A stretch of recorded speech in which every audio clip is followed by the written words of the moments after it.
약속과 또 그 일로 인한 베드로의 잘못된 그 자세를 꾸짖는 일들이 여기 기록되어 있습니다. 우선 우리가 기억해야 할 것은 교회는 누가 지키는가, 교회의 주인은 누군가 하는 것입니다. 예수님이 주인이십니다. 예수님께서 친히 교회를 허락하시고 교회의 주인이 되십니다. 그것은 이 고백 위에 섭니다. 주는 그리스도시요 살아계신 하나님의 아들이시라는 고백 위에 서는데, 우리 뭐 다 아는 얘기면서도 어떻게 이것이 오해되곤 하느냐 하면, 이 신앙 고백의 열심 위에 서는 것으로 대부분 생각을 합니다. 굳이 더 세밀하게 따져보지 않고 상상을 하자면, 베드로가 이 고백을 할 때 우리식의 열심의 표현들, 머리 빡빡 깎고 머리띠 두르고 혈서 쓰고 주먹 쥐고 주는 그리스도시요 살아계신 하나님의 아들이십니다, 이렇게 했을 거라고 구체적으로 상상하지 않아도 보통 그런 식으로 이해를 합니다. 그러나 예수님께서 약속하신 것은 그런 베드로의 신앙 고백이 가지는 열정과 헌신 위에 교회를 허락하시는 것이 아니고, 고백의 내용, 예수님은 구원자시요 하나님이신 사실 위에 교회가 허락됩니다. 그래서 교회를 지키고 교회를 승리케 하는 것은 언제나 이 예수 그리스도의 어떠하심에 달려 있습니다. 그는 구원자시고 하나님이시기 때문에 음부의 권세가 이길 수 없습니다. 그래서 잠깐 그 사족을 붙이자면, 교회를 이렇게 하자 저렇게 하자는 얘기는 깊이 생각하고 해야 됩니다.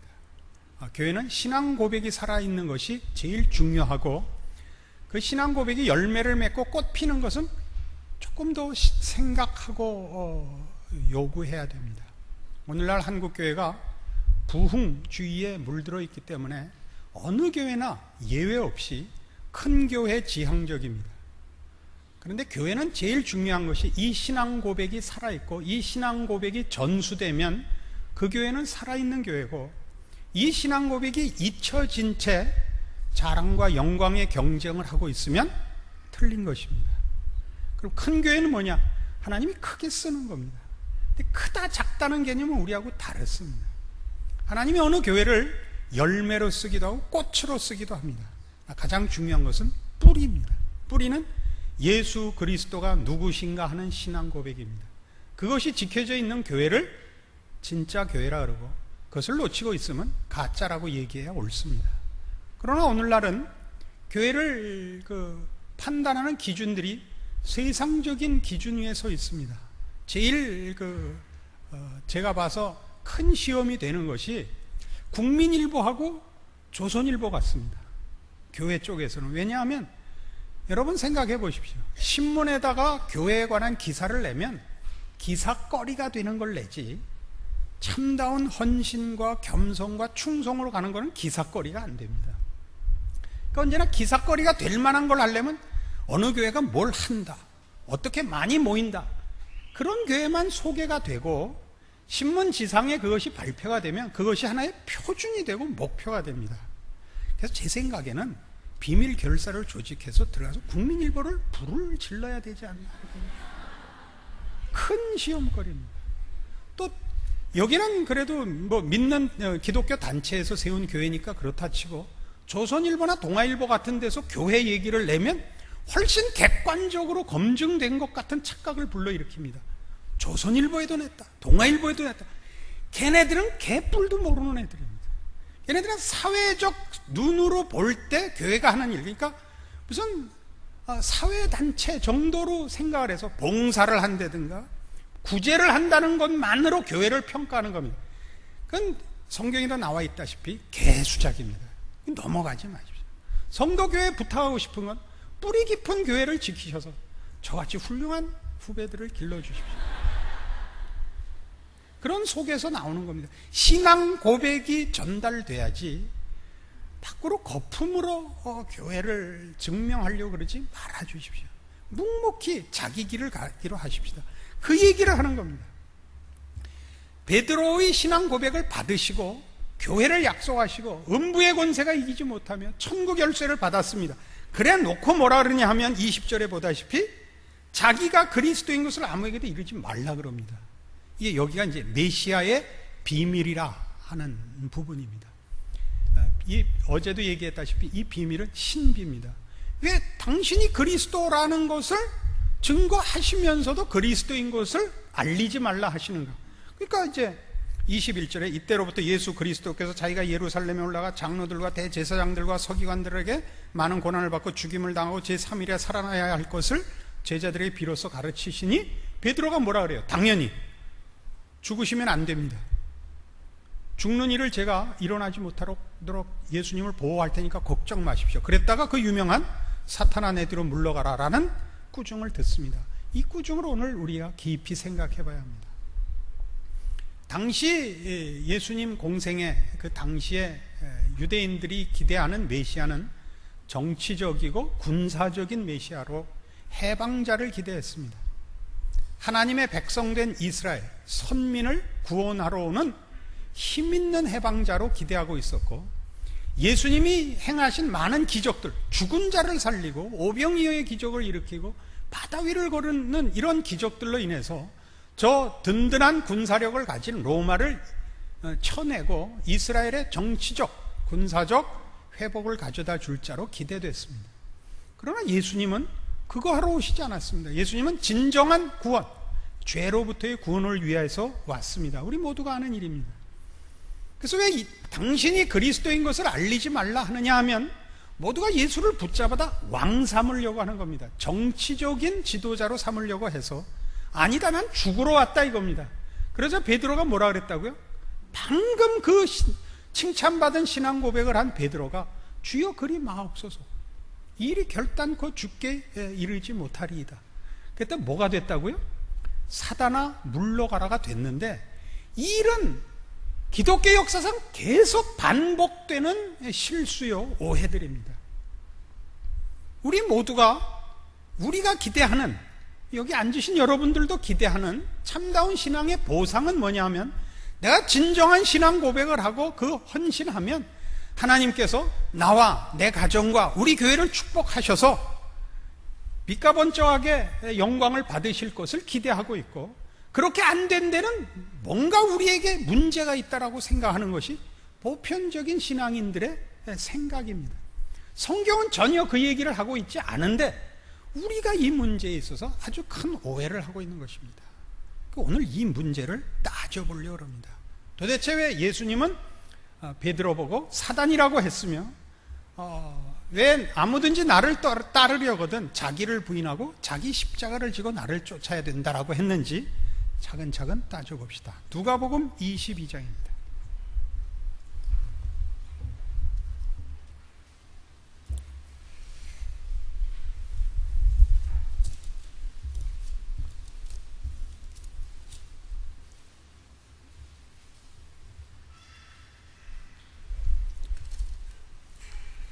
누가복음 22장 24절, 또 저희 사이에 그중 누가 크냐 하는 다툼이 난지라. 예수께서 이르시되 이방인의 임금들은 저희를 주관하며 그 집권자들은 은인이라 칭함을 받으나 너희는 그렇지 않을지니 너희 중에 큰 자는 젊은 자와 같고 두목은 섬기는 자와 같을지니라. 앉아서 먹는 자가 크냐 섬기는 자가 크냐? 앉아 먹는 자가 아니냐. 그러나 나는 섬기는 자로 너희 중에 있노라. 너희는 나의 모든 시험 중에 항상 나와 함께한 자들인즉 내 아버지께서 나라를 내게 맡기신 것 같이 나도 너희에게 맡겨 너희로 내 나라에 있어 내 상에서 먹고 마시며 또는 보좌에 앉아 이스라엘 12지파를 다스리게 하려 하노라. 시몬아 시몬아 보라, 사단이 밀 까부르듯 하려고 너희를 청구하였으나 그러나 내가 너를 위하여 네 믿음이 떨어지지 않기를 기도하였노니 너는 돌이킨 후에 내 형제를 굳게 하라. 저가 말하되 주여 내가 주와 함께 오게도 죽는데도 가기를 준비하였나이다. 가라사대 베드로야 내가 네게 말하노니 오늘 다 굴기 전에 네가 3번 나를 모른다고 부인하리라 하시니라. 베드로의 충성심은 진심입니다. 그는 주를 위하여 죽을 각오가 되어 있고 자기가 고백한 이 메시아 되시는 예수께서 진정한 이스라엘의 구원자라고 믿고 있습니다. 단 가장 중요한 하나의 실수지만 가장 중요한 그 오해는 이 예수께서 기적으로 이스라엘을 정치적, 사회적, 군사적으로 구원하실 거라고 기대하고 있다는 사실입니다. 그리고 그 하나의 잘못 때문에 그는 사단이라는 꾸중을 듣습니다. 예수님께서 지금 제자들과 여기 하신 얘기는 이 마지막 유월절 자리입니다. 마지막 만찬 자리입니다. 이 마지막 만찬 자리에서 제자들은 이제 예수님께서 곧 이제 그 구원을 행사하시고 이스라엘을 회복시키실 것으로 믿고 있고, 그렇게 됐을 때 누가 공이 더 크냐 하는 논쟁을 벌이고 있었다고 합니다. 24절에 있는 바와 같이 저희 사이에 그중 누가 크냐 하는 다툼이 났습니다. 누구 공이 더 크냐 하는 다툼이 났고, 예수님께서는 하나님 나라는 그렇지 않다 라는 답을 하신 후에 이렇게 얘기합니다. 너희가 정말 진정한 상을 받기를 원한다. 30절에 있는 바와 같이 너희로 내 나라에서 내 상에서 먹고 마시며 또는 보좌에 앉아 이스라엘 12지파를 다스리게 하려 하노라입니다. 그런 복과 상을 받도록 내 나라를 아버지께서 나에게 맡긴 이 하나님의 나라를 나도 너희에게 맡기겠다고 합니다. 근데 이 맡기는 일에 단 하나의 조건은 28절에 있는 대로 너희는 나의 모든 시험 중에 항상 나와 함께 한 자들인즉 내 나라를 너희에게 맡기겠다고 합니다. 그 나라는 어떤 나라죠? 아버지께서 내게 맡긴 나라를 나도 너희에게 맡기겠다는데, 뭐를 조건으로 해서? 너희는 나의 모든 시험 중에 함께 한 자들이기 때문에 맡기겠답니다. 예수님이 당한 시험은 뭘까요? 얼른 기억나는 게 뭐 있습니까? 우리나라 사람들은 질문을 하면 째려보기만 하고 답은 못해요. 난 세상에 여러 나라 사람들을 가르쳐 봤는데 우리나라 사람이 제일 웃겨요. 예수님이 당한 시험의 대표적인 것은 마태복음 4장에 나오는 메시아 시험입니다. 여러분 잘 아시는 대로 공생애를 시작하시기 직전에 광야에 나가셔서 40일간 줄이시고 기도하시고 준비하셨는데 사단이 와서 시험을 했습니다. 그 시험이 다 메시아 시험이라 하는 시험입니다. 세 가지 시험이 전부 조건이 뭐냐 하면, 그 시험의 조건이 네가 만일 하나님의 아들이거든입니다. 네가 만일 하나님의 아들이거든 이 돌로 떡을 만들어라. 네가 만일 하나님의 아들이거든 여기서 뛰어내려보라. 그리고 마지막엔 그 말이 붙어있지 않지만 내게 절하면 천하를 네게 주겠다입니다. 이것이 왜 메시아 시험이냐 하면, 예수님은 지금 우리 헬라어로 번역해서 그리스도라고 하는 메시아, 그리스도, 그 직분이 세상을 구하는 일입니다. 그러니까 세상을 구하려면 네가 하나님의 아들로서의 능력과 그 정체성을 가지고 이 일을 해결해라 하는 것이 사단의 시험의 골자입니다. 그러니까 예수님께서 하셔야 하는 일을 그의 신적 권위와 그 권세로 해결해라 하는 것입니다. 그 모든 답은 전부 하나님 아버지께로 돌려져 있습니다. 아버지의 뜻대로, 말씀대로 저에게만 경배와 복종을 돌려라 라고 답을 하십니다. 이게 왜 메시아 시험이라는 이름이 붙었느냐 하면, 사단이 와서 하는 시험의 골자는 그가 해야 하는 일을 조건으로 삼아서 방법을 시험하고 있는 겁니다. 예수님이 하셔야 하는 구원 사역을 성자 하나님이라는 정체성으로 해결하라고 하는데 시험의 핵심이 있습니다. 예수님은 세상을 구원하러 왔는데 그 목적을 이루러 왔을 뿐만 아니라 그 목적을 하나님이 시키는 방법으로만 이루셔야 합니다. 예수님은 하나님이 시키시는 대로 해서 아버지의 뜻대로, 아버지의 기뻐하시는 방법대로 하기로 작정하고 오신, 빌립보서 2장에 나오는 식으로 얘기하자면 그는 하나님의 본체시나 하나님과 동등됨을 취할 것으로 여기지 아니하시고 자기를 비워 종의 형체를 가져 사람으로 나타나셨으며 죽기까지 복종하셨으니 곧 십자가의 죽으심이라 라는 순종으로 그의 사역을 도배하고 있습니다. 이해하시겠습니까? 그러니까 예수님의 복음서의 등장하는 예수님의 공생애를 보면 예수님이 많은 기적을 이루시지만 그 기적은 예수님이 하셔야 하는 일을 하는 방법은 하나도 없고 메시아라는 것을 증거하는 데만 기적을 동원하십니다. 그리고 그가 하셔야 하는 메시아로서의 그 사역을 이루는 방법은 십자가에 죽는 방법 외에 다른 것을 생각하시지 않습니다. 이해하시겠습니까? 이해라는 말은 너무 이르고 외워두십시오. 그러니까 우리 모두의 신앙의 시험은 뭔지 아십니까?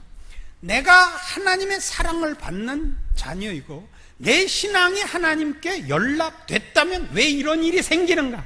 여기에 모든 성도들의 갈등과 불만이 있습니다. 내가 기도가 부족했다, 믿음이 뭔가 하자가 있는 모양이다라고 생각을 하지, 참다운 신자라면 그가 하나님의 자녀라는 이름으로 방법과 과정이 이렇게 배제되고 뭐라 그래요? 특별 취급을 받아 하나님이 모든 문제를 해결해 주는 길을 요구하는 것은 그건 아무것도 모르는 겁니다. 왜요?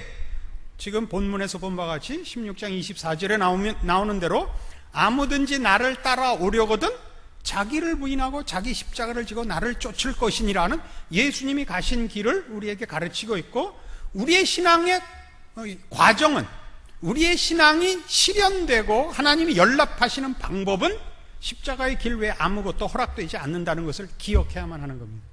여기에 말하자면 성도들의 가장 큰 불만 및 오해가 있다 이겁니다. 내가 신앙이 더 좋은데 왜 저 사람이 먼저 장로가 됐냐? 이거 큰 시험이죠. 그죠? 그 표정 관리들 그렇게 하지 마시고 속을 꺼내보세요. 우리의 불만은 많습니다. 내가 더 신앙이 좋고 내가 하나님 앞에 더 열심히 있는데 왜 하나님이 나한테는 재주를 안 주시는가? 왜 나한테는 지위를 안 주시는가? 왜 나한테는 돈을 안 주시는가? 이거 큰 불만입니다. 날 주면 내가 몽땅 주를 위해 쓸 건데 왜 난 안 주고 쟤한테 줄까? 쟤는 각각 여러분이 아는 이름을 붙이세요. 이게 모든 성도들의 불만입니다. 왜 우리 교회는 교회 이름 중에 우리 교회 같이 멋있는 교회 이름이 있으죠? 성도교회 안에 한국의 예루살렘. 근데 왜 성도교회는 비리비리하고 저 이상한 교회가 끝발을 날릴까? 이건 이 교회 나오는 성도들이면 다 가지는 의문이고 불만일 수 있습니다. 그건 그렇지 않습니다.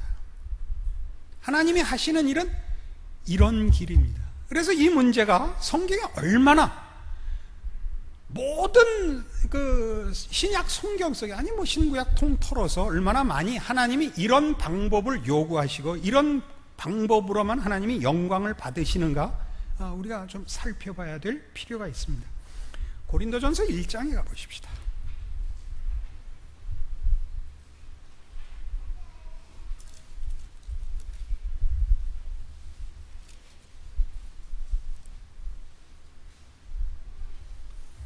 고린도전서 1장 18절입니다.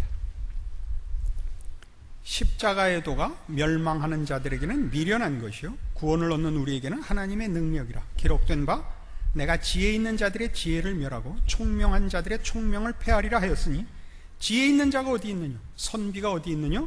이 세대의 변사가 어디 있느냐? 하나님께서 이 세상의 지혜를 미련케 하신 것이 아니냐? 하나님의 지혜에 있어서는 이 세상이 자기 지혜로 하나님을 알지 못하는 거로 하나님께서 전도에 미련한 것으로 믿는 자들을 구원하시기를 기뻐하셨도다. 우선 전도라는 것이 뭐냐? 그러면 전도는 여기 있는 대로 이 세상이 자기 지혜로 하나님을 알지 못하는 거로 하나님께서 전도에 미련한 것으로 믿는 자들을 구원하시기를 기뻐하셨답니다. 세상 지혜로는 하나님을 알지 못한다는 게 무슨 뜻이냐? 죄인이라는 것은 하나님과의 관계가 단절된 것이요 하나님에 대한 이해와 감각이 죽은 자를 말합니다. 그러니까 하나님에 대한 생각이 없는 자입니다. 관심도 물론 없고요. 그래서 죄인된 인간은 스스로 하나님을 찾거나 이해하거나 도움을 요청할 수 있지가 않습니다. 그래서 어떻게 구원하기로 했다고요? 전도라는 방법을 쓰기로 했다고요. 그러니까 우린 전도를 열심히 해야 됩니다. 근데 전도가 뭐냐 하는 문제는 그렇게 간단한 문제가 아닙니다. 우리 전도운동 단체의 대표적인 데가 CCC입니다. CCC에서 만든 전도 방법론에 있어서는 사형리가 아마 역사상 최고의 걸작품일 겁니다. 그러나 사형리를 전하면 기계적으로 결과가 나오느냐? 그렇지 않습니다. 저는 제가 젊은 시절 성도교회에서 신앙생활할 때 제일 곤란했던 게 뭐냐면 구원 확신이 있냐고 물을 때 가장 곤란했습니다. 왜냐하면 있습니다. 있다. 그럼 꼭 뭐라고 이 왼수들이 물었냐면, 형님, 그럼 어느 날 어느 시에 어디서 어떻게 받았습니까? 야, 난 그건 모른다. 그럼 형님은 아닙니다. 아니, 내가 구원 확신이 있다는데 이 왼수들이 아니라는 겁니다. 이런 식의 발상이 어디서 비롯됐는가를 우리가 조금 이해할 필요가 있습니다. 로마서 10장에 가시면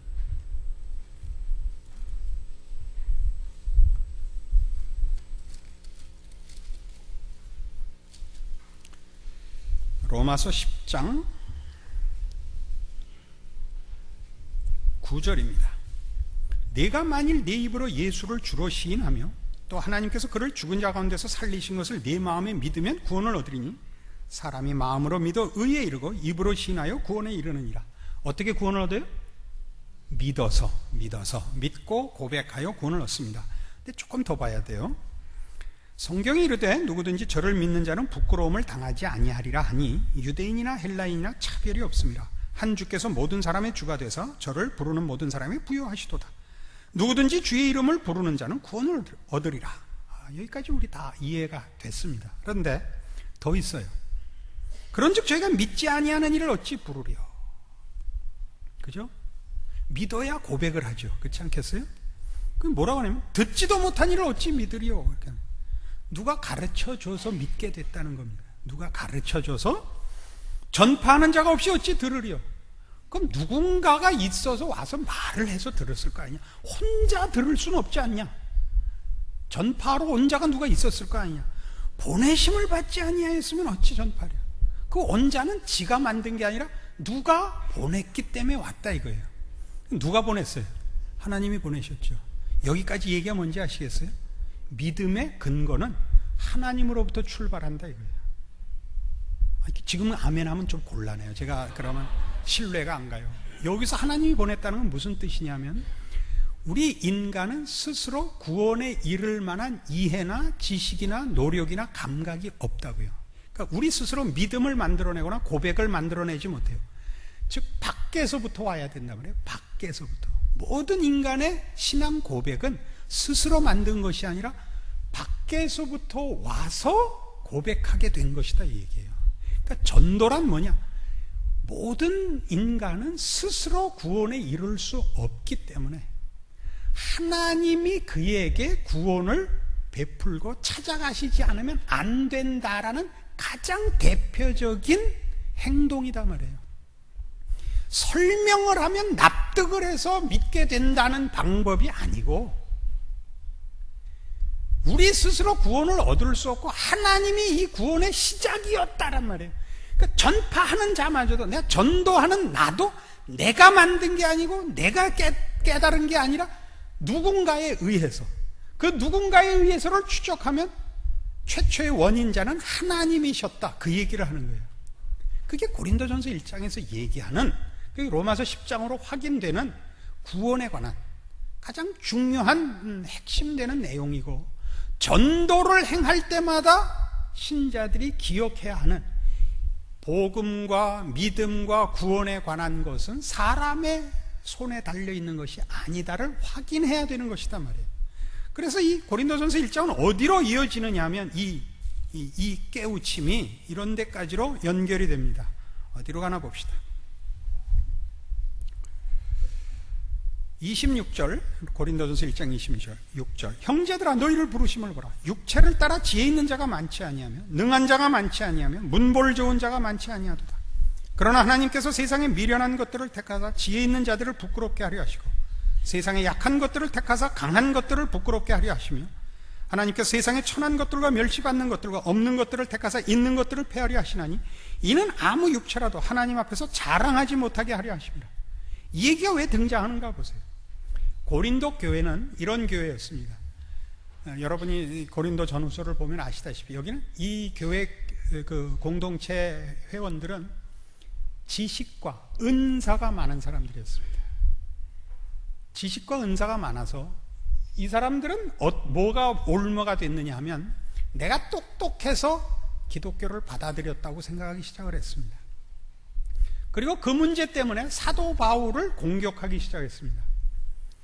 네가 유일하신 신의 사자라면 너 왜 그 정도밖에 안 되냐? 그 사도 바울의 자기 자화상을 보면 그는 변변찮게 생겼고 말주변도 없었다 이렇게 돼 있죠. 그러니까 신의 사자라면 그 신의 영광의 어떤 부분을 공유하고 있어야 될 거 아니냐라는 것으로 공격을 했고, 그런 차원에서 사도 바울이 이런 편지를 쓴 겁니다. 우리는 은혜로 구원을 얻은 자들이지 우리가 똑똑해서 이 도를 깨우친 자들이 아니다. 기독교 진리는 철학이 아니다. 지식이 아니다. 이건 하나님의 은혜로 말미암는 생명과 진리의 문제다. 그래서 하나님이 누구를 쓴다고요? 못난 자들을 쓴다. 왜 못난 자들을 쓴다고요? 자랑치 못하게 하려고. 자랑한다는 말은 어떤 의미냐 하면요, 본인이 만든 결과가 그의 능력과 조건으로 만든 것이 아니다라는 뜻이에요. 자랑이라 뭐죠? 나는 했고 너는 못했다. 이게 자랑이죠. 원인이 자기에게 있는 자가 하는 자랑입니다. 나는 열심히 해서 여기에 왔다. 너는 왜 안 하냐? 이게 자랑입니다.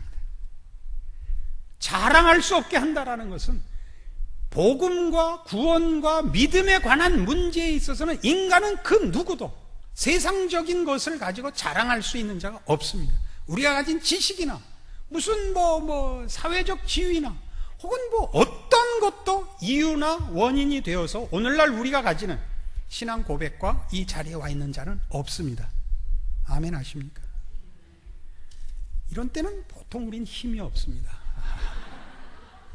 나가자 싸우자 이기자 할 때는 힘이 있는데, 기독교 신앙의 복음되는 이유를 설명하는 데 있어서는 요즘 한국교회는 감동이 없습니다. 이게 병입니다. 이게 병이라고요. 왜요? 우리가 가진 신앙이 세상 앞에서도 확인받고 싶은 그런 시험 속에 다 빠져 있습니다. 그러니까 한국교회는 어쩌면 이 부흥과 성공 때문에 큰 시험을 받을지도 모릅니다. 성경은 신앙에서 한 번도 능력을 요구하거나 성공을 요구한 적이 없습니다. 신앙은 처음부터 끝까지 충성을 요구할 뿐입니다. 왜 이런 때는 두세 사람밖에 없냐? 전부 병이 든 거죠, 이미. 우리가 밖에 나가서 우리 교회는 이래라고 자랑하는 것이 뭡니까? 우리는 이만큼 무슨 일을 해? 우리는 선교사를 100명 보내고 시골 농어촌 교회를 몇백 교회를 돕고 구제를 얼마를 하고, 이런 것들은 교회가 자랑하는 문제가 아닙니다. 교회가 자랑해야 할 것은 하나님은 나도 구원하셨고 나를 구원하신 것 같이 모든 세상 영혼들을 구원하려 하신다. 그러기 위하여 교회를 세우셨고 우리 같은 것들의 존재와 생애도 쓰신다 하는 데 있습니다. 우리가 멋있게 텔레비에 나와서 전도할 때만 쓰시는 것이 아니라 내 주변에서 우선 가장 급하게 내 자식들과 내 주변 사람들 앞에 우리의 신자된 은혜들을 나누신다는 사실로 감사할 줄 아셔야 됩니다. 이 이상의 꿈을 가지는 것은 보통은 과대망상증 환자들입니다. 물론 그 사람들이 큰 일을 합니다. 그러나 상을 그 사람들이 받을지는 잘 모르겠습니다. 욕심을 가지고 하나님의 일을 하고 그렇게 해서 그것이 무슨 위대하다, 성공이다 이런 말을 하는 것은 참으로 기독교 신앙 내에서는 부끄럽기 짝이 없고 무식하기 짝이 없는 건데, 한국교회가 이 시험이 거의 다 넘어간 것으로 보입니다. 유명하다, 능력 있다 이런 말은 없습니다. 이 문제는 그 고린도전서 2장에 오시면 이렇게 이어지는 것만 봐도 확인할 수 있습니다. 고린도전서 2장 1절, 형제들아 내가 너희에게 나아가 하나님의 증거를 전할 때 말과 지혜의 아름다운 것으로 아니하였나니 내가 너희 중에서 예수 그리스도와 그의 십자가에 못 박히신 것 외에는 아무것도 알지 아니하기로 작정하였습니다. 내가 너희 가운데 거할 때 약하며 두려워하며 심히 떨었노라. 내 말과 내 전도함이 지혜의 권하는 말로 하지 아니하고 다만 성령의 나타남과 능력으로 하여 너희 믿음이 사람의 지혜에 있지 아니하고 다만 하나님의 능력에 있게 하려 하였노라. 무슨 얘기죠? 바울이 가서 복음을 전할 때 이것이 논리적으로 합리적으로 납득이 됐으면 전하는 자나 받는 자나 다 틀렸다는 얘기입니다. 말이 안 돼야 그게 맞는 겁니다. 말이 안 돼야. 그래야 은혜가 설 자리가 있죠. 말이 되면 은혜가 설 자리가 없죠. 합리성이라는 건 말이에요, 원인과 결과의 법칙입니다. 성경이 말하는 구원에 속하는 믿음은 뭐냐면요, 성경에서 믿음이라는 건 여러 가지 내용을 가지고 있습니다. 구원과 관련한 믿음은 은혜와 연결된 얘기입니다. 믿음으로, 예수를 믿으면 구원을 얻는다라고 얘기할 때는 예수를 믿으면 구원을 얻는다의 제일 중요한 단어는 예수입니다. 믿음이 아닙니다. 우리는 예수를 믿으면이 조건이 되어 있어서 나는 믿었으니까 구원을 얻었다라는 합리성을 가지고 자신의 구원을 확인하곤 합니다. 그리고 그것을 현상적으로 체험한 나를 구원을 확신한 기점으로 삼습니다.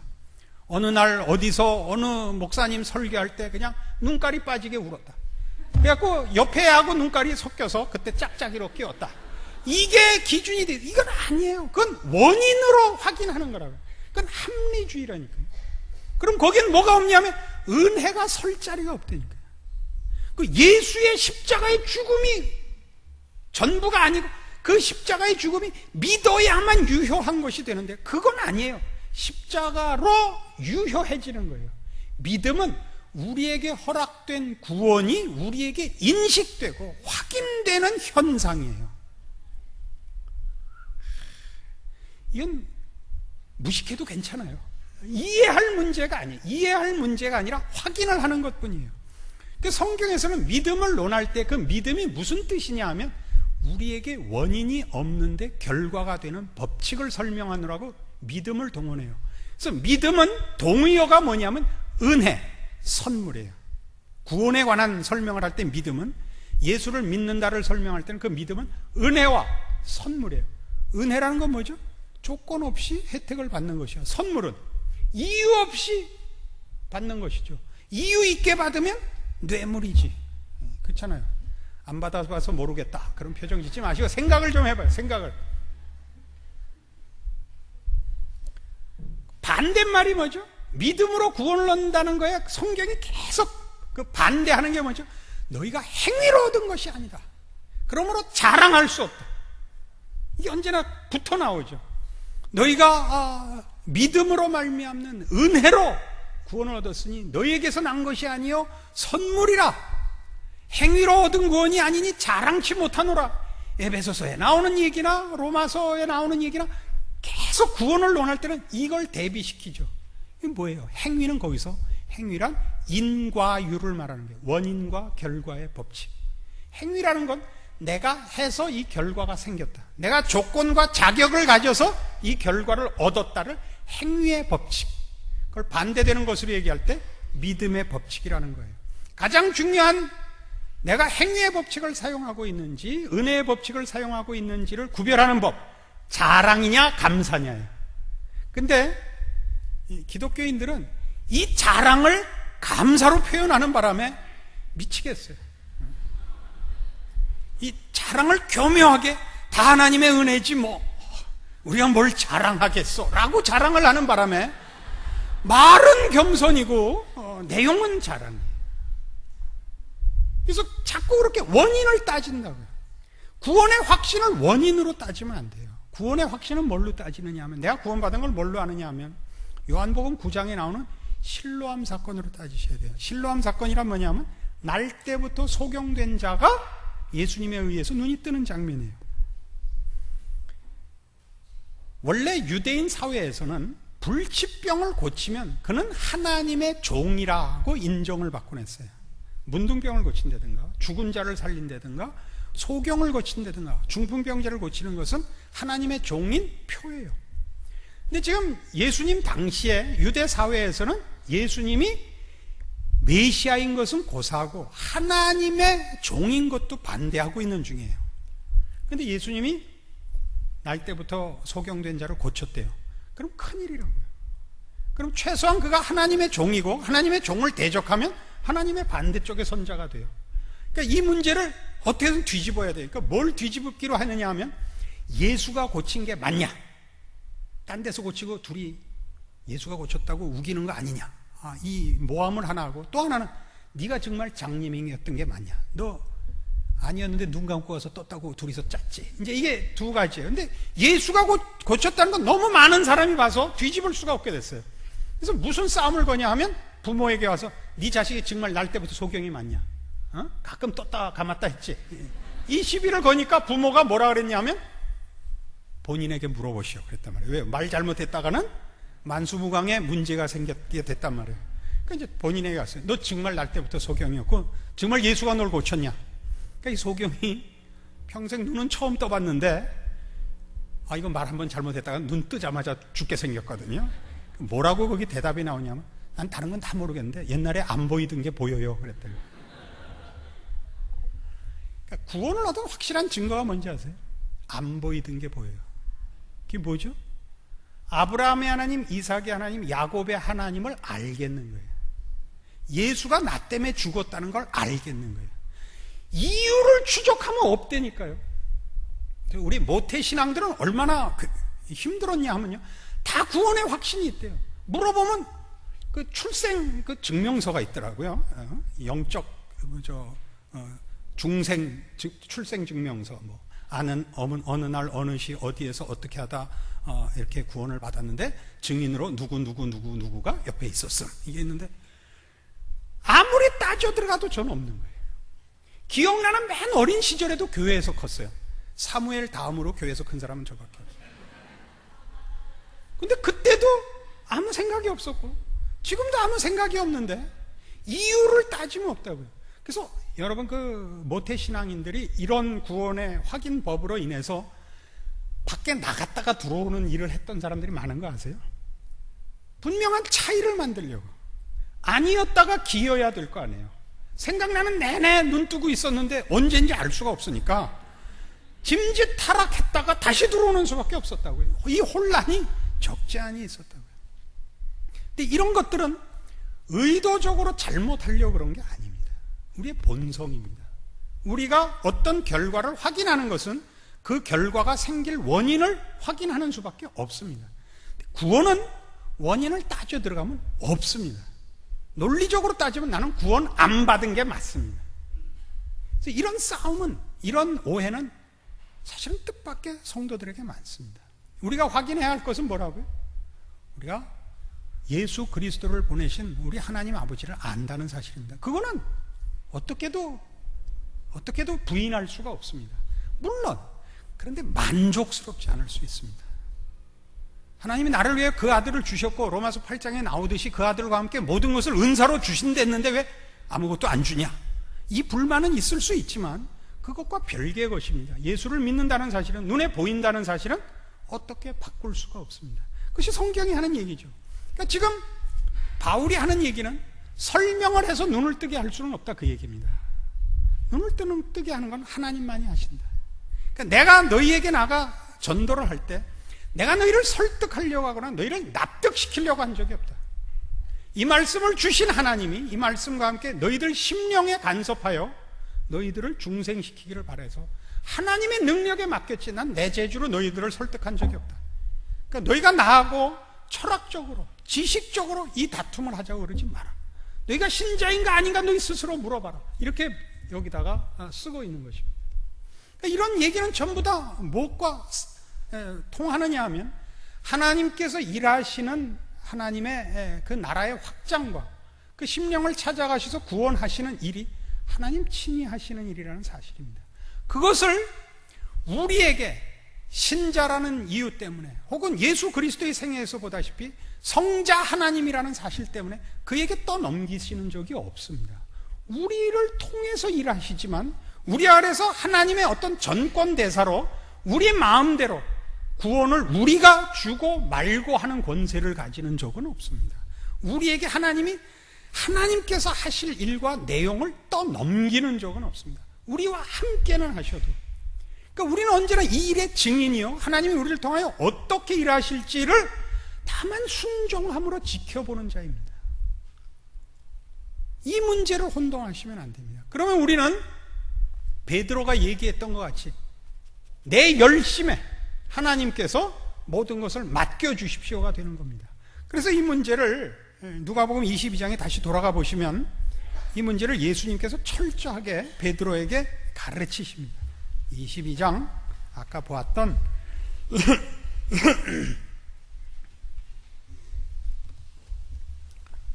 누가복음 22장 31절 시몬아 시몬아 보라 사단이 밀가부르듯 하려고 너희를 청구하였으나 그러나 내가 너를 위해 네 믿음이 떨어지지 않기를 기도하였노니 너는 돌이킨 후에 네 형제를 굳게 하라. 예전에 제가 이 기독교의 신앙에 대한 깊은 이해를 얻게 되는 아주 중요한 구절로 경험하고 있습니다. 왜냐하면 31절에 보듯이 사단이 밀가부르듯 하려고 제자들을 청구했으나 그건 허락하지 않았습니다. 그러나 베드로의 3번 부인은 놔두시고 너는 돌이킨 후에 네 형제를 굳게 하라 라고 합니다. 그러니까 믿음이 떨어지지 않게 사단이 저들을 사로잡아가게 하는 것은 허락하시지 않지만 베드로의 3번 부인은 놔둡니다. 그리고 그걸 뭐라 그런다고요? 돌이킨 후에 네 형제를 굳게 하라고 합니다. 이 문제 우리가 잘 아는 문제인데 마태복음 26장에 가면 베드로의 3번 부인이 이렇게 자세히 기록되어 있습니다.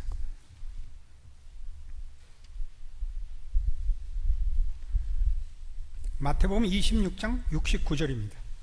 베드로가 바깥들에 앉았더니 한 비자가 나와 가로되 너도 갈릴리 사람 예수와 함께 있었도다 하거늘 베드로가 모든 사람 앞에서 부인하여 가로되 나는 네 말하는 것이 무엇인지 알지 못하겠노라 하며 앞문까지 나아가니 다른 비자가 저를 보고 거기 있는 사람들에게 말하되 이 사람은 나사렛 예수와 함께 있었도다 하며 베드로가 맹세하고 또 부인하여 가로되 내가 그 사람을 알지 못하노라 하더라. 조금 후에 곁에 섰던 사람들이 나와 베드로에게 이르되 너도 진실로 그 당이라 네 말소리가 너를 표명한다 하거늘 저가 저주하며 맹세하여 가로되 내가 그 사람을 알지 못하노라 하니 닭이 곧 울더라. 이에 베드로가 예수의 말씀에 닭 울기 전에 네가 3번 나를 부인하리라 하심이 생각나서 밖에 나가서 심히 통곡하니라. 이게 어떤 울음이었다고 생각하십니까? 베드로의 통곡이 어떤 통곡이었다고 생각하십니까? 여러분 인생을 살면서 언제 웁니까? 억울할 때 웁니다. 분할 때 웁니다. 그 욕심이 이루어지지 않았을 때, 그 진심이 통하지 않았을 때 웁니다. 베드로는 그가 주를 위하여 죽겠다고 한 그 고백이 진심이었습니다. 그러나 지킬 능력은 없었습니다. 예수님께서 베드로의 3번 부인을 놔두는 것은 우리가 진심을 가지고 소원을 가진다고 해서 그게 우리의 능력은 아니라는 걸 가르쳐 주고 싶었던 것입니다. 이건 모든 신자들이 꼭 기억해야 하는 것입니다. 우리가 마음속으로 얼마나 많이 주를 위하여 베드로와 같이 죽는데도 옥에 갇히는데도 가겠습니다 라고 고백하시는지 아십니까? 여러분 다 해보지 않으셨습니까? 그러나 그걸 하는 사람은 적습니다. 우리 옛날 우리 믿음의 선조들이요, 신사참배 반대해서 옥에 갇혀서 많이들 순교하셨는데 순교하신 분들은 우리 영웅으로 기억하고 있습니다. 그러나 예전에 안희숙 씨가 쓴 죽으면 죽으리라는 책을 보면 거기 아주 중요한 내용이 나옵니다. 1차 투옥됐다가 한번 방면이 됐죠. 그때 모든 성도들이 모여서 추록한 그 성도들과 목사님, 장로님들한테 맨 처음 물어본 질문이 뭔지 기억나십니까? 표정들이 왜 그 책을 안 보신 것 같습니다. 이 질문했습니다. 고문을 당할 때 하나님이 천사들을 보내어 보호해 주시든가 하였습니다. 가장 현실적인 질문입니다. 답이 뭔지 아십니까? 안 해주시더라였습니다. 모두가 실망했다 그랬습니다. 사람은 말이죠, 자기 실력으로 고문을 이겨낼 수 있는 사람이 없습니다. 그럼 누가 순교한지 아십니까? 처음에 한두 번은 다 버티는 겁니다. 그때 죽은 사람만 순교한 겁니다. 이 말을 이해해 주시기 바랍니다. 절대 그들을 폄하하려고 그러는 것이 아닙니다. 사람은 강하지 않습니다. 실력 없습니다. 목숨이 끊어지지 않은 사람들은 다 타협했습니다. 그리고 나와서 울었습니다. 여러분, 그 유명한 한경직 목사님이 템플턴상이라는 종교계의 노벨상이라는 상을 받을 때 이 고백을 했죠. 저는 많이 놀랐습니다. 저는 이제 그 기자가 찾아가서 이런 질문을 했거든요. 어떻게 이렇게 훌륭하게 목회를 하셨습니까? 저는 훌륭한 사람이 아닙니다. 저는 신사참배를 했고 동료들에게도 신사참배를 하자고 권했던 사람입니다. 이게 무슨 말인지 아시겠습니까? 처음에 그 말을 들었을 때 저는, 아니 그러면 상을 거부하든가 상을 받았으면 입을 닫든가 하지 그 말씀은 왜 하시는가? 그 굉장히 화를 냈습니다. 시간이 흐르면서 깨우친 게 이겁니다. 우리가 실력이 있어서 여기까지 온 것이 아니라 하나님이 이런 못난 자들을 통하여 일하고 영광을 얻게 하십니다라는 걸 증명하려고 한경직 목사님은 상도 받으셨고 자기가 어떤 사람인가도 고백하셨던 겁니다. 그분은 과연 훌륭한 분입니다. 제발 한국교회가 이 고백을 이해하기를 바랍니다. 우리는 다 영웅주의에 말려들어왔고 모두가 다 입만 열면 무슨 이 대한민국을 저에게 주십시오, 저 땅끝까지 주십시오, 그러지 좀 마세요. 그거는 그 소명을 받는 자의 몫입니다. 그러니까 선교사가 들어와가지고 모두 불 끄고 눈 감으라 그러고 선교사 안 하면 죽인다 그러고 손들라 그러는 거 하면 죽여버려야 됩니다. 그건 다른 일이에요. 신앙이라는 것은 한 개인이 그의 인생과 전생의 인격을 바쳐서 하나님의 은혜 아래 감사하고 자기 인생을 사는 것으로 답니다. 그 이상하는 건 잘난 것이 아니고 부름을 받는 것입니다. 이런 말들을 하는 게 아직 한국교회 때 이럴까요? 모교니까 제가 하는 거예요. 설마 저를 팔아먹진 않겠죠. 말 막 하더라. 막 하는 게 아닙니다. 이게 기독교 신앙입니다. 이건 바울이 고백한 것이요, 베드로가 고백한 것입니다. 나중에 예수님이 부활하셔서 갈릴리 바다에서 베드로 붙잡고 얘기하죠. 시몬아, 네가 이 사람들보다 더 나를 사랑하느냐? 이렇게 물으시죠. 왜냐하면 마가복음에 이렇게 됐어요. 다 주를 버릴지라도 나만은 이라 그랬거든요. 그러니까 네가 이 사람들보다 나를 더 사랑한다며. 그러니까 베드로의 답이 기가 막힌 거예요. 그러하외다. 제가 주를 사랑하는 줄 주께서 아시나이다. 그 고백이 무슨 말인지 아시겠어요? 그게 제 진심이고, 그러나 그 진심을 따라갈 실력은 없습니다. 이걸 모르면 신자로서의 정당한 역할을 못합니다. 기고만장하거나 아니면 체념하거나 둘 중에 하나입니다. 한국교회 병은 모두를 들쑤셔놔서 날뛰든가 아니면 체념하게 만들었다고. 대부분은 체념하고 살죠. 체념하고 산다고. 해봐도 안 되더라. 기도해도 안 주시더라. 그래서 각자 자기 인생을 신자로서 사는 걸 포기했고 작은 일에 충성하는 일상을 포기해버렸습니다. 그러시면 안 됩니다. 여러분은 남이 모르는 여러분의 길을 걸으셔야 됩니다. 여러분 누구의 아버지고 누구의 엄마고 누구의 친척이고 누구의 남편이고 아내고 어느 회사의 누구고를 하시면 되는 겁니다. 거기서 신자 노릇을 하십시오. 저는 이렇게 생각하는 사람입니다. 예수 믿는다고 회사에서 성경 펴놓고 보지 말라는 사람입니다. 회사에 나가면 회사 일을 하나님 앞에서 하란 말입니다. 성실하게, 정직하게. 그게 신앙생활이지. 직장에 나가서 믿는 사람들 모아서 가스펠송 부르면 내가 죽여버린다 그랬어요. 우리 교회에서는 하여튼 죽여버린다 그랬는데 그래도 하더라고요. 왜? 그렇게 밖에는 우리는 아직 자신의 신앙을 표현하는 방법을 모릅니다. 그런 거 하지 마시고 친구와 얘기할 때, 이웃사람과 얘기할 때, 시장에 나가서 물건 살 때 무조건 양보할 수는 없습니다. 밀고 당기고 해야 되지만 좀 더 따뜻하게 하십시오. 제 처제같이 5,000원입니다 할 때 2,000원 주고 확 뺏어오지 말고 좀 잘해보시란 말입니다.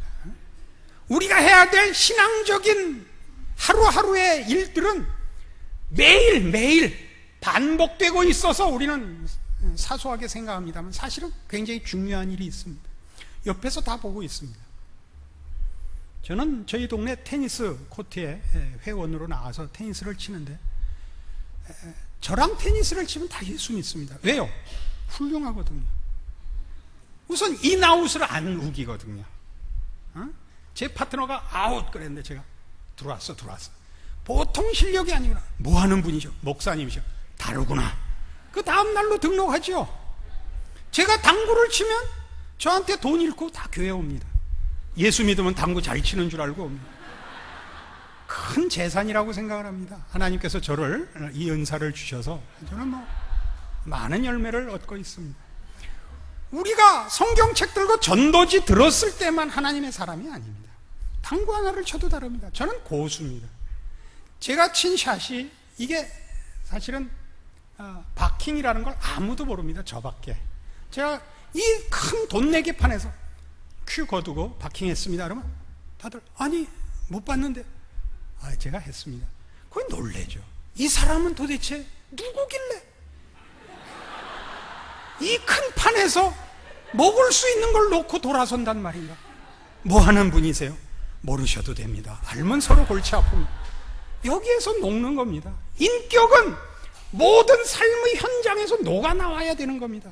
어떤 자리, 특별한 명분을 세웠을 때만 나오는 것은 그건 실력 없기 때문입니다. 제발 그러지 말아주십시오. 우리가 모여서 찬송 부를 때, 우리가 모여서 예배 볼 때만 신자이고 일상에 돌아가면 한 번도 신자 노릇을 못하는 것, 그것이 한국교회의 병이죠. 그러니까 시도 때도 없이 여의도에 모이고 잠실 운동장에 모이고는 잘하는데 그 가고 오는 동안은 개판입니다. 밀양이라는 영화 나왔죠. 뭐 안 보는 게 제일 좋습니다. 그리고 그건 기독교하고 싸우자고 만든 영화는 절대 아닙니다. 그건 전혀 그런 영화는 아닙니다. 근데 보면 기분이 나쁩니다. 거기에도 주차장에 주차 깎으로 해놓은 건 장로님으로 나오고 있습니다. 그게 뭘 의미하는지 알죠? 일반인들이 볼 때도 그렇게 보이는 겁니다. 교회 내에서 신앙이 좋다는 것과 일상 속에서 신앙생활을 하는 것은 별개의 문제라는 것을 모두가 알고 있습니다. 창피한 일입니다. 근데 왜 이런 일이 생겼다고요? 하나님께서 나의 신앙과 충성을 받아서 내 앞에 하나님을 위해서 일할 기회와 형통한 기회를 주지 않았다는 불만이 이런 말하자면 반항 비슷하게, 체념 비슷하게 몇몇 이름 있는 사람들, 무슨 조용기 목사님 이런 사람들만 하나님이 기도에 응답하셨고 우린 아니라고 생각하기 때문에 그렇습니다. 그렇지 않습니다. 우리가 성경에서 보는 바와 같이 베드로도 무슨 훈련부터 시킨다고요? 네가 내놓은 열심과 열정 위에 교회가 서 있지도 않고 하나님 나라가 내 충성 위에 얹어져 있지도 않다. 뭐에 얹혀 있죠? 주는 그리스도시요 살아계신 하나님의 아들이신 사실 위에 있습니다. 그 사실은 지금도 변하지 않습니다. 예수님은 구원자시고 하나님이시며 그가 세우신 교회와 그가 묶으신 그의 성도들과 함께 지금도 일하고 계시며 하나님 되심을 중단하실 수 없는 신실하신 분입니다. 그 사실을 기억하고 사셔야 됩니다. 근데 우린 그렇게 안 삽니다. 왜 그렇게 안 산다고요? 우리의 기대와 하나님의 일하는 방법이 다르기 때문입니다. 고린도후서 1장에는 이런 얘기가 나옵니다.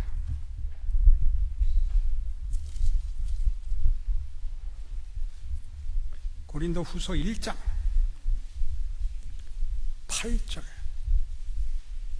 형제들아 우리가 아시아에서 당한 환난을 너희가 알지 못하기를 원치 아니하노니 힘에 지나도록 심한 고생을 받아 살 소망까지 끊어져 우리 마음에 사형 선고를 받은 줄 알았으니 이는 우리로 자기를 의뢰하지 말고 오직 죽은 자를 다시 살리시는 하나님만 의뢰하게 하십니다. 여러분 바울을 보면 말이죠 아주 재미있습니다. 우리가 생각할 때 바울같이 큰 하나님의 종을 세우시려면 처음부터 다르게 키워야 될 거 아닙니까? 그죠? 좋은 가문에서 태어나고 훌륭한 선생 밑에서 키우고 이런 제일 좋은 길로 가야 하는데 바울이 사도로 부름받고 그 사역을 감당한 내용을 가만히 보면 이렇게 돼 있죠. 스데반을 죽이고 부름을 받죠. 그 평생에 그에게 큰 상처요 열등감이었을 겁니다. 잊을 수 없는 악몽이었을 겁니다. 우리 생각에는 우리 뭐 성경이 이렇게 뻔히 나와 있는데도 우리가 그림을 이상하게 그려요.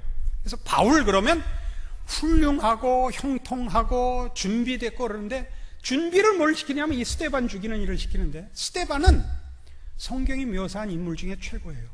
이거보다 더 큰 영광된 묘사가 어디 있어요? 성령과 지혜가 충만한 사람이에요. 죽을 때도 그 얼굴이 천사같이 빛났어요. 죽을 때도 천사가 됐으면 살아있을 때는 얼마나 굉장했겠어요? 아무도 쳐다도 못 봤을 거예요. 그걸 죽여요. 그리고 부름을 받아요. 할 말이 없죠. 그러니까 바울은 늘 뭐라 그래요? 자기를 만삭되어나지 못한 자. 우리말에도 있잖아요. 무슨 팔이로다, 무슨 제헌절이다. 이게 무슨 말인지 아시죠? 그러면 뭐 사도 바울이 자기가 팔이로다 그러면 우리는 그럼 난 3일절이게 그래야 되죠. 우리 그럼 얼마나 못난 거예요. 근데 바울을 쓰기 위해서 하나님이 준비한 건 뭐죠? 본인이 생각해도 본인에게 대하여 할 말이 없게 만드는 일부터 시작했을 뿐더러, 그러고 시작한 다음에도 계속 묵사발을 만들어서 지금 여기 얘기한 대로 우리가 아시아에서 당한 환난을 너희가 알지 못하기를 원치 아니하노라. 아시아에서 당한 환난이 뭔지 아시죠? 고린도후서 11장에 있는 이 22절 이하의 이 내용들입니다. 한번 읽죠. 고린도후서 11장 22절. 저희가 히브리인이냐? 나도 그러하며. 저희가 이스라엘인이냐? 나도 그러하며. 저희가 아브라함의 씨냐? 나도 그러하며. 저희가 그리스도의 일꾼이냐? 정신없는 말을 하거니와 나도 더욱 그러하도다. 내가 수고를 넘치도록 하고 옥에 갇히기도 더 많이 하고 매도 수없이 맞고 여러 번 죽을 뻔하였으니 유대인들에게 40에 하나 감한매를 5번 맞았으며 3번 태장으로 맞고 1번 돌로 맞고 3번 파손하는데 일주일을 기품에서 지냈으며 여러 번 여행에 강의 위험과 강도의 위험과 동족의 위험과 이방인의 위험과 신의 위험과 광야의 위험과 바다의 위험과 거짓 형제 중의 위험을 당하고 또 수고하며 애쓰고 여러 번 자지 못하고 줄이며 목마르고 여러 번 굶고 춥고 헐벗었노라. 이 일들은 한 해 동안에 일어난 건 아닙니다. 그의 생애 내내 일어난 겁니다. 왜 그렇게 봐야 하냐면요, 40에 하나 감한매라는 건 유대인들이 사형을 시키지 않는 한 해에서 최고로 주는 형벌입니다. 40대부터는 죽을지도 모른다 해서 최고로 많이 때릴 수 있는 형이 39대입니다. 그걸 몇 번 맞았다고요? 5번 맞았다고요. 보통 이런 장형, 우리 옛날 곤장을 때린다 그러는 건데, 이 장형이 아직도 남아있는 데가 싱가포르입니다. 싱가포르에서 그 장형을 내리면 한 번에 3대밖에 안 때립니다. 만일 10대를 맞기로 했으면 또 한 달이고 석 달이고 기다렸다가 또 석 대 때리고 그런답니다. 40에 하나 감한매를 5번 맞으려면 매년 맞았으면 죽었을 겁니다. 한 번 맞고 완치되는데 한 3년 걸렸다가 그다음에 또 맞고 아마 그랬을 겁니다.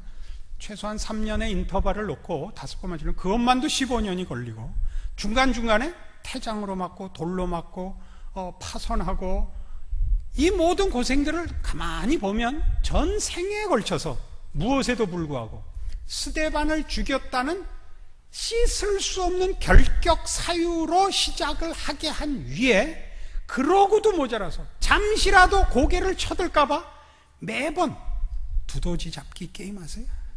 대가리를 하나님이 패신 겁니다. 어떻게 쓰기 위해서? 크게 쓰기 위해서. 그러니까 바울은 아무 말도 할 말이 없는 거예요. 바울은 그의 평생에 일한 것보다 맞은 게 더 많은 사람이에요. 그때만 하나님은 그를 통해서 역사한 거예요. 그래서 뭘 확인시켰다고요? 이 고린도서 1장 8절 9절 한 얘기가, 9절이 우리 마음에 사형 선고를 받은 줄 알았다 이거예요. 살 소망까지 끌어냈다. 이번엔 죽는구나 이렇게 생각했다고요. 매번 이번엔 죽는구나, 이번엔 죽는구나. 그래서 어떻게 했다고요? 자기를 의뢰하지 말고 오직 죽은 자를 다시 살리시는 하나님만 의뢰하게 하심이라. 우린 이걸 놓치고 있죠. 우린 충성이라는 이름으로 우리를 통해서 멋진 일이 벌어지기를 바라는 유혹에 빠져서 하나님이 하시는 일을 놓쳤습니다. 예수 그리스도를 하나님이 십자가에 못 박아 죽이심으로 그의 구원 역사를 이루신다는 사실을 놓치고 있습니다. 그러니까 베드로식의 큰 소리만 남은 거죠. 주여 이리 결단코 죽게 이르지 못할 것입니다. 뭐라고 욕을 먹었다고요? 사탄하라고요. 왜 사탄하죠? 아까 서두에 얘기한 것 같이 마태복음 4장에서 한 그 시험이거든요. 사단이 와서 한 시험. 내가 만일 하나님의 아들이거든 이 돌들을 명하여 떡덩이가 되게 하라. 우린 전부 그 시험에 걸려 있는 거죠. 예수님이 십자가에 달리자 밑에서 조롱하는 사람들, 그 사람들이 꼭 조롱하려고만 한 게 아니라 실망해서 그랬을 겁니다. 메시아로 기대했는데 저들이 기대한 메시아 노릇을 안 하고 죽어가니까 너무 화가 나니까 뭐라고 악담을 퍼붓죠. 네가 만일 하나님의 아들이어든, 거기도 나와요. 내려와 보라. 저는 가끔 제 사역을 하다 그 시험을 받아요. 저 같으면 내려오겠어요. 내려와서 귀싸대기를 한 대 갈기고 다시 올라가면 될 거 아니에요. 거기서 온갖 조롱과 그 욕설을 받으시는 거예요. 아시겠어요? 이게 십자가의 길이에요. 하나님이 일하시는 방법이에요. 하나님 그렇게 하시겠다는데 왜 우리가 아니라고 우기죠? 예수님이 부활하신 다음에 어디로 가죠? 갈릴리로 가요. 죽기 전에 약속을 하세요. 내가 다시 살아난 후에 갈릴리로 가리라. 제자들은 예수를 만나려고 간 게 아니라 자기네 고향으로 다 도망을 갔죠. 우리가 가만히 생각해 봐요. 그래, 십자가를 지기 위해서는 할 수 없이 그 길을 걸었다 치자. 부활한 다음에는 어디로 가야 맞아요? 로마로 가야죠. 로마로 가서 시저를 귀싸대기 패서 쫓아내고 세상을 호령해야 맞지 않아요? 그렇게 안 하고 다시 갈릴리로 가서 누구 만나요? 그 병신들 만나서 하나님 나라를 부탁한다니까요. 우리가 그 병신 중에 일부라고요. 불만이세요? 이거 불만이면 여러분은 기독교 신앙을 모르는 거예요. 하나님이 일하시는 방법을 모르는 거예요. 여러분은 황제가 되고 싶고 여러분은 총독이 되고 싶지 십자가를 질 마음이 없는 거예요. 이게 어느 시대나 있는 교회사 내내 교회를 괴롭힌 시험이라고요. 이 메시아 시험이 신자들로 하여금 신앙생활을 하는 십자가의 길을 놓고 뭘 만들려? 영웅을 만들게 해가지고 다 배려버렸다고요. 우리는 물론 기독교 역사상에 유명한 사람들 알아요. 이 바울같이, 어거스틴같이, 무슨 무디같이, 스펄전같이 그 사람들을 통하여 하나님이 하시려는 구원 사역을 위한 말씀을 지켜내고 말씀으로 심령들을 파고 드는 일들을 얼마든지 행하세요. 그러나 그 일을 한 사람들이 자기네가 원래 실력이 있었고 능력이 있었다고 얘기하잖아요. 그럼 바울에게서도 나타나요. 고린도후서 12장에 가보세요.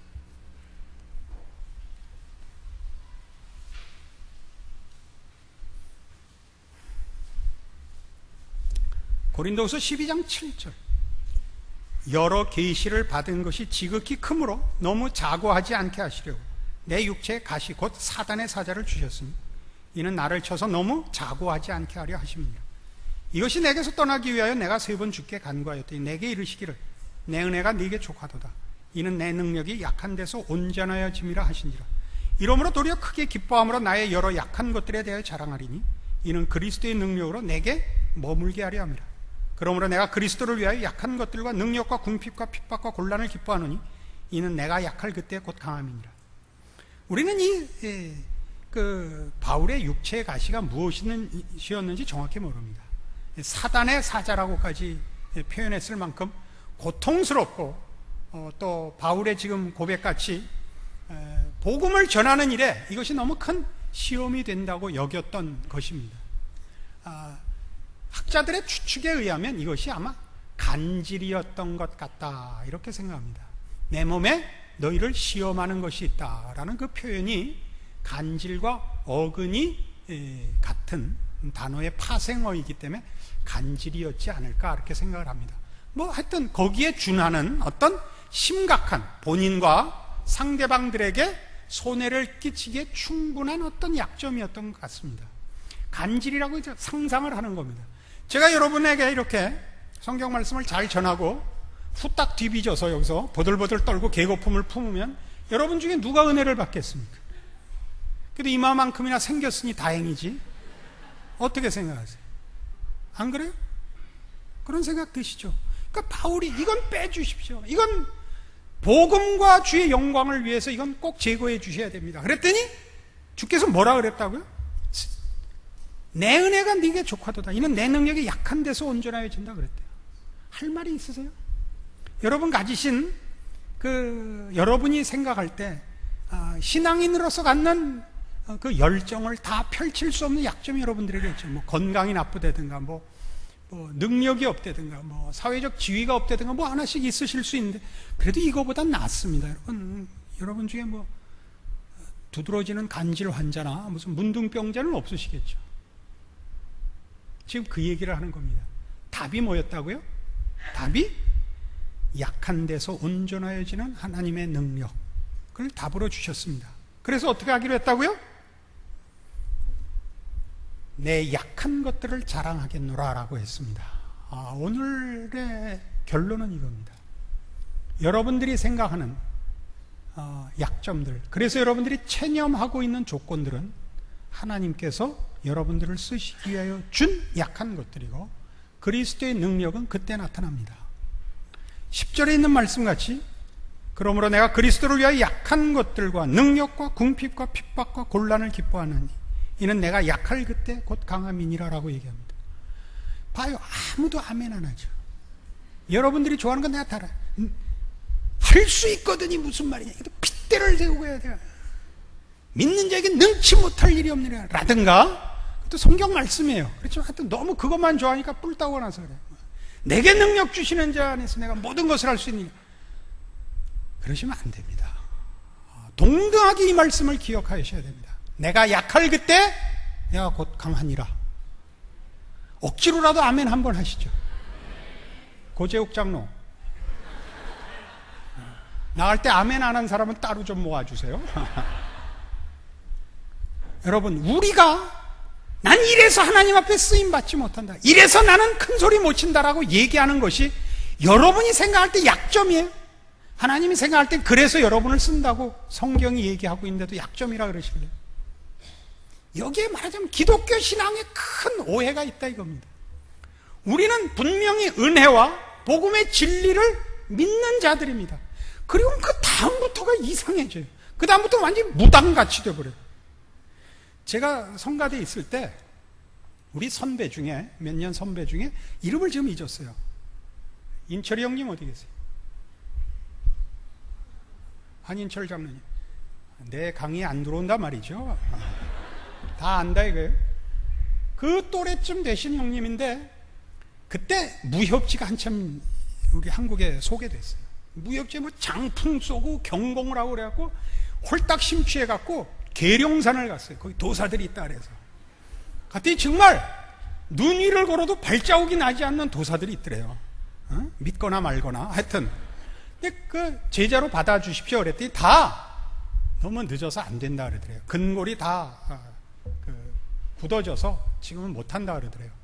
근데 갔다가 재밌는 사실이, 계룡산에는 무술을 하는 도사들보다 잡신이 든, 말하자면 뭐라 그래요, 신들린 사람들이 더 많더래요. 그래서 이제 재미삼아 들어간 거예요. 들어갔더니 이제 뭐 이 집도 들어갔다 저 집도 들어갔던데, 한 군데 갔더니 이상하다 그러더래요. 뭐가 이상하냐고 빨리 말하라고, 왜 말을 못하고 있냐고 용탁을 드니, 그랬더니 사실은 손님이 오면 조그만 동자가, 자기 눈에 보이는 보이는 동자가 들어와서 이 사람은 누구고 왜 왔고를 다 가르쳐 준대요. 근데 당신이 들어오니까 안 온다 이거예요. 그랬더니 당신 혹시 예수 믿지 않는가 그러더래요. 그래서 이분이 의기양양해서 온 거예요. 귀신 들린 놈도 내가 예수 믿는 줄 알더라. 그래서 그 다음 주에 어떻게 된지 아세요? 성가대원들 대부분이 이 남산 육교로 점치는 데 갔어요. 알아보나 못 알아보나. 물론 저희 어머니도 가셨어요. 우린 그래요. 그러니까 우리 기독교 신앙 속에서 우리가 사실은 성경이 설명하고 하나님께서 하시는 방법들에 대하여 우린 분명히 입문을 했고 고백을 해놓고 딴소리예요. 베드로 꼴이에요. 잊지 마세요. 그래서 베드로를 어떻게 썼다고요? 3번 부인하게 하고 통곡하게 하고 와서 확인한다고요. 시몬아, 네가 이 사람들보다 나를 더 사랑하느냐? 그러하다. 내가 주를 사랑하는 줄 주께서 아시나이다. 예수님 고개를 끄덕이시죠. 내 양을 먹이라. 사도직을 회복하세요. 3번 물어서. 요한의 아들 시몬아, 네가 나를 사랑하느냐? 예, 제가 주를 사랑하는 줄 주께서 아시나이다. 내 어린 양을 먹이라. 내 양을 치라. 무엇을 근거로 해서 써먹는다고요? 그의 3번 부인을 근거로 해서 그 자신을 자신의 열정과 자신의 헌신에서부터 벗어나게 한 다음에 쓰신다고요.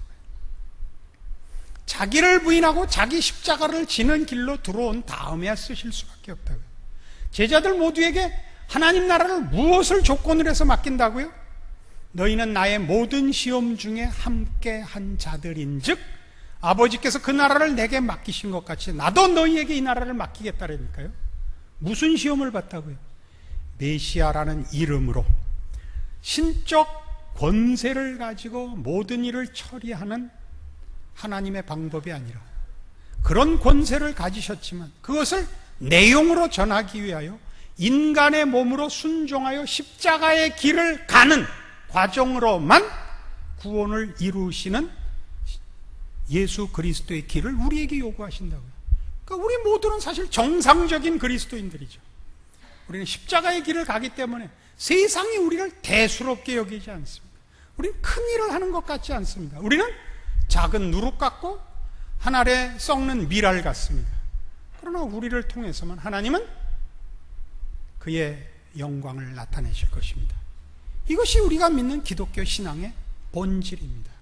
제발 나의 부모, 형제 여러분들 성도교회만은 그 뿌리를 지켜주십시오.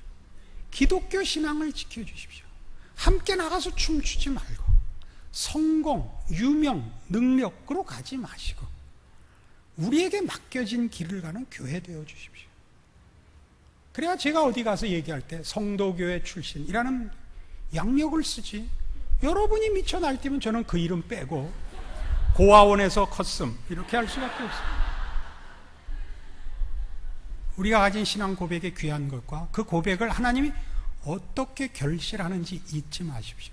우리가 지금 불만스러워하는 우리의 현실, 우리의 지금의 모습들은 하나도 불만을 가질 또는 방해가 될 조건들인 것 없습니다. 주께서 십자가를 지사 하나님의 일을 성취하신 것 기억하셔서 여러분들이 가지는 어떤 사단의 가시들, 모두를 시험하는 것들, 우리 자신까지 시험하는 것들, 그거 겁내지 마십시오. 우리가 약할 그때 강하고 내가 약할 때 그리스도의 능력이 내게 머뭅니다. 그리하여 하나님이 영광 받으시는 줄 아는 이 성경의 가르침 놓치지 않는 여러분 되어 주십시오. 혹시 어떤 다른 분이 와서 이거랑 다른 얘기를 하거든, 죽여주십시오. 그건 죽여버려야 됩니다. 기독교 신앙은 이 이외에 아무것도 아닙니다. 이것을 통해서만 하나님은 영광 받으시는 은혜와 자비의 하나님이십니다. 기도하겠습니다. 하나님 아버지, 은혜를 감사합니다. 하나님의 말씀을 상고하고 하나님의 은혜와 부르심과 복주심을 확인하면 할수록 우리가 가진 자인 것을 알게 됩니다. 하나님이 우리에게 요구하시는 것은 자기를 부인하고 자기 십자가를 지는, 우리의 약함을 인정하고 주께 의지하며 도우심을 구하며 은혜를 바라는 겸비한 마음일 뿐입니다.